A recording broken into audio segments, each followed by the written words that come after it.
Hello everyone, today I discuss about positivism. आज हम Comte के प्रत्यक्षवाद की चर्चा करेंगे। So let's start.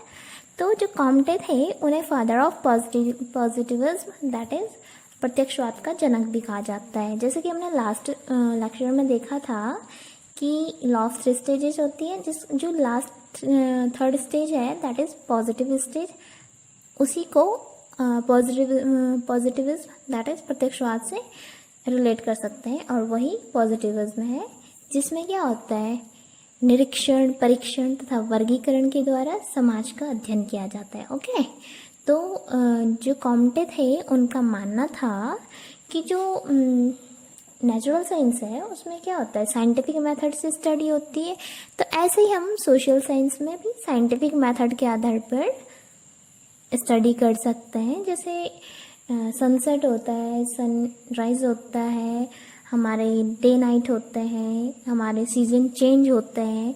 तो इसी टाइप में क्या होता है, सोसाइटी में भी चेंज होते हैं। सोसाइटी में भी कुछ नियम होते हैं जिस आधार पर सोसाइटी चलती है। जैसे आप किसी भी सोसाइटी में देख लीजिए, वहाँ पर एक फैमिली होगी, विवाह से संबंधित कुछ नियम होंगे, बच्चों का लालन पालन या समाजीकरण कैसे होता है, एजुकेशन है ना, पॉलिटिक्स, ये सब प्रत्येक समाज में पाई जाती है। तो कॉम्टे का मानना था कि हम साइंटिफिक मेथड के आधार पर सोसाइटी की भी अध्ययन कर सकते हैं, समाज का भी अध्ययन कर सकते हैं।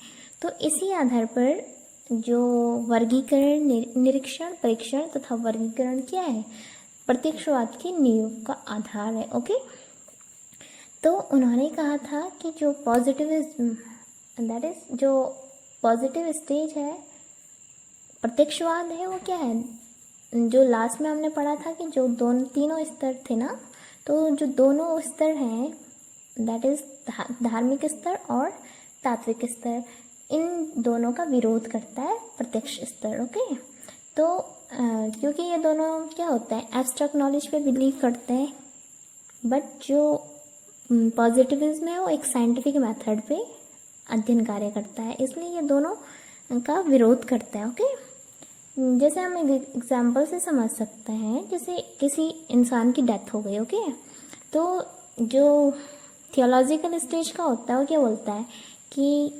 ये ईश्वर की इच्छा थी या इसके कर्म ऐसे होंगे। ओके, तो वो इस आधार पर क्या करता है, भाग्य को बीच में ले आता है। लेकिन जो मेटाफिजिकल होता है वो बोलेगा कि जो जीवन मरण है वो क्या है, प्रकृति का नियम है, इसलिए एक दिन व्यक्ति का जन्म हुआ है तो एक दिन उसको जरूर मृत्यु को प्राप्त करना है। ओके, लेकिन जो पॉजिटिव स्टेज का इंसान होता है वो क्या करता है, उस व्यक्ति का मृत्यु का कारण ढूंढता है। तो वो पोस्टमार्टम करेगा, उससे उसे पता चलेगा कि व्यक्ति की मृत्यु किस आधार पर हुई है। ओके, तो मेनली ये है कि जो प्रत्यक्षवाद है वो साइंटिफिक मेथड, वैज्ञानिक विधियों पर आधारित है, और वैज्ञानिक विधियों के द्वारा ही अध्ययन कार्य करता है। तो कॉम्टे ने प्रत्यक्षवाद के कुछ चरण बताए हैं जिस आधार पर हम क्या कर सकते हैं, सामाजिक घटनाओं का अध्ययन कर सकते हैं। तो सबसे पहला है समस्या का चुनाव, दैट इज हम किसी प्रॉब्लम को लेंगे, सोसाइटी से रिलेटेड कोई भी प्रॉब्लम है उसको लेंगे।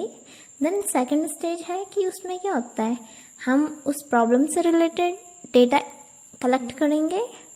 थर्ड है कि हम जो डेटा कलेक्ट किया है उसका एनालिसिस करेंगे, देन हम उसको जो भी हमारे उसकी विशेषताएं हैं उस आधार पर उसका क्लासिफिकेशन करेंगे। एंड लास्ट इज हम डेटा एनालाइज करके उसका कंक्लूजन निकालेंगे, दैट मीन्स कि ये जो प्रॉब्लम है वो इस कारण होती है और हम इसका सोल्यूशन, दैट मीन्स सोल्यूशन बोल सकते हैं, तो हम उस प्रॉब्लम का सोल्यूशन निकाल सकते हैं। ओके, तो इस प्रकार जो कॉम्टे का प्रत्यक्षवाद है वो मेनली प्रैक्टिकल बेस है, लॉजिक पे बिलीव करता है ना, दैट इज हम वैज्ञानिक विधियों जैसे निरीक्षण, परीक्षण, प्रयोग, वर्गीकरण के आधार पर क्या करेंगे, सामाजिक घटना का अध्ययन करेंगे। ओके।